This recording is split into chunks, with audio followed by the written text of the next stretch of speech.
এখন একটা ছাপ দেওয়ার চেষ্টা করছে দিলীপ ঘোষ টিএমসিতে যাবে। মমতা ব্যানার্জিও জানেন যে দিলীপ ঘোষ কোন টিএমসিতে আসবে না। যারা বলছেন তারাও ভালো করে জানেন, তারা হয়তো ফিরে যাবেন।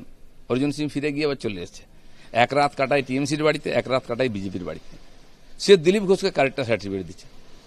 অনেকের সঙ্গে দেখা করতাম, আমার সময় যতজন বিধায়ক ছিলেন জিজ্ঞেস করুন দিলীপ ঘোষ একবার না একবার কথা বলেছিলেন ওদের সঙ্গে। কোন পার্টি আমি জানতাম না, চিন্তামই না। আমি তো 3 বছর ছিলাম। অর্জুন সিং এর সঙ্গে কথা হয়েছে, কিন্তু ক্যামেরা দেখলে পালিয়ে যেত। দিলীপ ঘোষের সঙ্গে ছবি তুললে ওর চাকরি চলে যাবে। সতী সেজনা, দিলীপ ঘোষ সবার প্যান্ট খুলে দেবে, আর খুলবো আমি, যারা আজকে ভালো কথা বলছেন বসে বসে। কারণ দিলীপ ঘোষকে লোকে ডাকে, আর দিলীপ ঘোষ অস্বীকার করে না যায়। মুখ্যমন্ত্রী থেকে আরম্ভ করে নিচের স্তরের লোক, সমাজে সমস্ত ধার্মিক সামাজিক আয়োজন দিলীপ ঘোষকে ডাকে। আমি যাই যতটা পারি, আর ওখানেও গেছি, ঠিক করেছি।